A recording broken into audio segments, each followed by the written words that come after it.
Good morning, students. In my yesterday's class, we discussed about the meaning of memory and the types of memory. I hope you have understood. If you have any queries, definitely you can pin me. In today's class, we'll discuss more about the factors influencing memory. ಅಂದರೆ ಯಾವ ಅಂಶಗಳು ಸ್ಮೃತಿಯ ಮೇಲೆ ಪ್ರಭಾವವನ್ನು ಬೀರುತ್ತವೆ, factors ಯಾವ್ಯಾವುದು. ಈಗಾಗಲೇ ನಿಮಗೆ ನಾನು ಹೇಳಿರೋ ಹಾಗೆ there are certain steps, important 3 steps in memory. ಯಾವುದದು? The first step is recognition, second step is retention and the third step is recall. 3 R's ಅಂತ ಹೇಳ್ತೀವಿ. ಫಸ್ಟ್ ಸ್ಟೆಪ್ ಈಸ್ ರೆಕಗ್ನಿಷನ್, ಅಂದರೆ ಯಾವುದೇ ವಿಷಯವನ್ನು ರೆಕಗ್ನೈಸ್ ಮಾಡಬೇಕು, ಕಲಿಬೇಕು ಕರೆಕ್ಟಾಗಿ. ಎರಡನೇದೇನು? ರಿಟೆನ್ಷನ್, ಕಲಿತಂಥ ವಿಷಯವನ್ನು ಮನದಲ್ಲಿ ಧಾರಣೆ ಮಾಡ್ಬೋದು.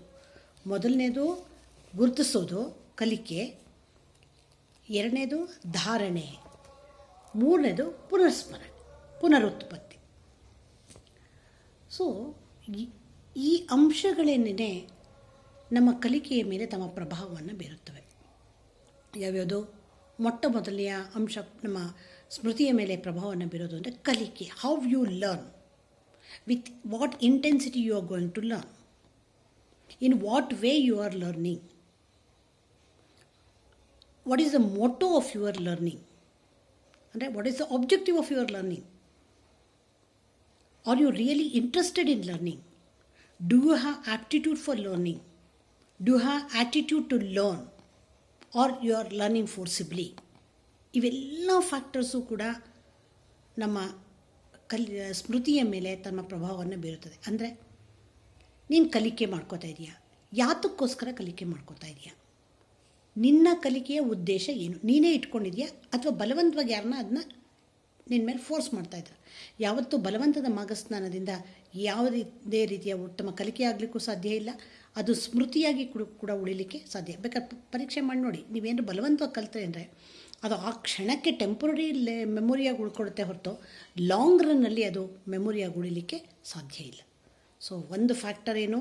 ನೀವು ನಿಮ್ಮ ಸ್ಮರಣೆ ಸ್ಮೃತಿ ಚೆನ್ನಾಗಿರಬೇಕು ಅಂದರೆ ನೀವೇ ಅದನ್ನು ಇಂಟ್ರೆಸ್ಟಿಂದ, ನಿಮ್ಮ ಒಳ್ಳೆಯ ಆ್ಯಟಿಟ್ಯೂಡಿಂದ, ಒಳ್ಳೆಯ ಆ್ಯಪ್ಟಿಟ್ಯೂಡಿಂದ ನೀವು ಕಲಿಬೇಕು, ಒಳ್ಳೆಯ ರೀತಿಯಲ್ಲಿ ಕಲಿಬೇಕು. ಮತ್ತು ಕಲಿಕೆಯ ವಾತಾವರಣ ಭಾಳ ಚೆನ್ನಾಗಿರಬೇಕು. ಕಲಿಕೆಯ ವಾತಾವರಣ ಅಂದರೆ the relationship between the students and the teacher ತುಂಬ ಚೆನ್ನಾಗಿರಬೇಕು. The subject should be attractive, the subject should be interesting. ಮತ್ತು the methods of teaching should be very apt. There should be a good rapport between the teacher and the taught.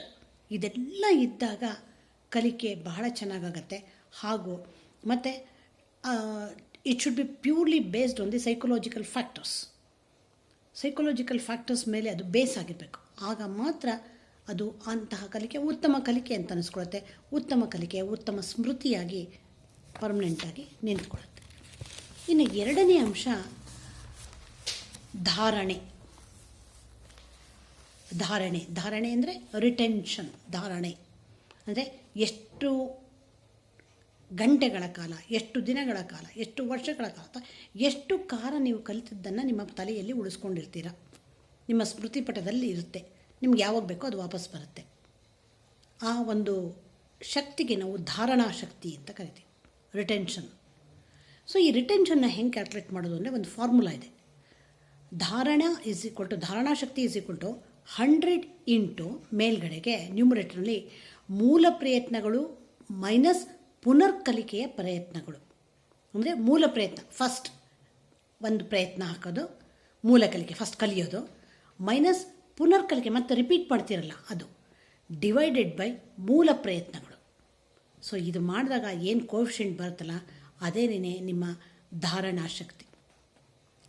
So ಇದು ಚೆನ್ನಾಗಿದ್ದರೆ, ಇದು ಜಾಸ್ತಿ ಇದ್ದಷ್ಟು ನಿಮಗೆ ಅದು ಏನಾಗ್ತಾ ಹೋಗುತ್ತೆ, ನಿಮ್ಮ ಸ್ಮರಣೆ ಬಹಳ ದಿವಸ ಉಳ್ಕೊಳುತ್ತೆ. ಇದರ ಬಗ್ಗೆ ಹೆಬ್ಬಿಂಗ್ಹಾಸ್ ಕರ್ವ್ ಅಂತ ಒಂದಿದೆ. ಅವ್ನು ಭಾಳ ಚೆನ್ನಾಗಿ ಹೇಳ್ತಾನೆ, ನಾವು ಕಲಿತದ್ದು ಪೂರ್ತಿ ನಮಗೆ ಉಳಿಲಿಕ್ಕೆ ಸಾಧ್ಯ ಇಲ್ಲ. ನಾವು ಕಲಿತದ್ದು ನಮಗೆ ಒಂದು 12 ನಿಮಿಷ ಆದರೆ ಒಂದು 70 ತಕ್ಷಣವೇ ಆದರೆ 80% ಇರುತ್ತೆ. ಒಂದು 30 ನಿಮಿಷ ಆದರೆ ಅದು 70%ಗೆ ಬರುತ್ತೆ. ಒಂದು ಅರ್ಧ ಗಂಟೆ ಆದರೆ 50%ಗೆ ಬರುತ್ತೆ. ಹೀಗೆ ಒಂದು ದಿನ ಆದರೆ ಅದು 33%ಗೆ ಬರುತ್ತೆ ಅನ್ನುವ ಮಾತನ್ನು ಎಬ್ಬಿಂಗ್ಹಾಸ್ ಅನ್ನೋನು ಹೇಳ್ತಾನೆ. ಸೊ ಪುನರ್ಸ್ಮರಣೆ, ಮೂರನೇ ಅಂಶ ಪುನರ್ಸ್ಮರಣೆ ಅಂದರೆ ನೀವು ಅದನ್ನು ರಿಪೀಟ್ ಮಾಡೋದು. ಈ ರಿಪೀಟ್ ಮಾಡೋದಕ್ಕೂ ಕೂಡ ಕೆಲವೊಂದು ಅಂಶಗಳು ಪ್ರಭಾವವನ್ನು ಬೀರುತ್ತೆ.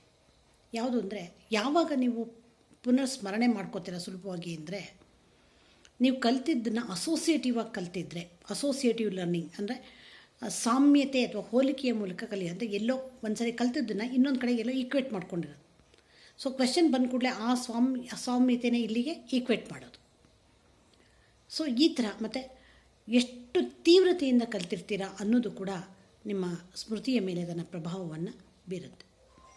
ಇಷ್ಟೇ ಅಲ್ಲದೆ ಮಕ್ಕಳ ವಯಸ್ಸು, ಮಾನಸಿಕ ವಯಸ್ಸು ಹಾಗೂ ದೈಹಿಕ ವಯಸ್ಸು, ಮತ್ತು ಒಳ್ಳೆಯ ಉತ್ತಮ ಮನೆಯ ವಾತಾವರಣ, ಪೋಷಕರ ಆರ್ಥಿಕ, ಸಾಮಾಜಿಕ, ಶೈಕ್ಷಣಿಕ ಪರಿಸ್ಥಿತಿಗಳು ಹಾಗೂ ಸಮಾಜದಲ್ಲಿ ಶಿಕ್ಷಣದ ಬಗ್ಗೆ ಅಥವಾ ಕಲಿಕೆಯ ಬಗ್ಗೆ ಇರುವ ಧೋರಣೆಗಳು,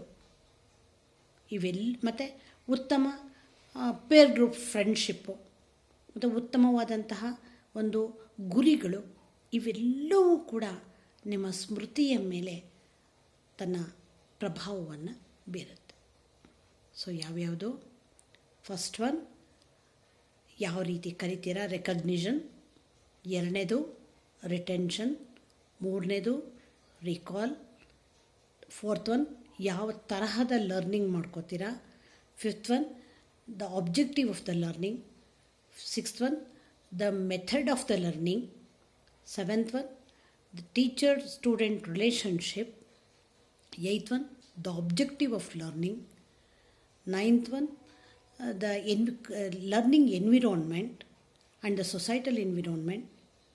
Next, the societal attitude towards learning. Next, socio-economic and educational status of parents. ಇವೆಲ್ಲವೂ ಮತ್ತು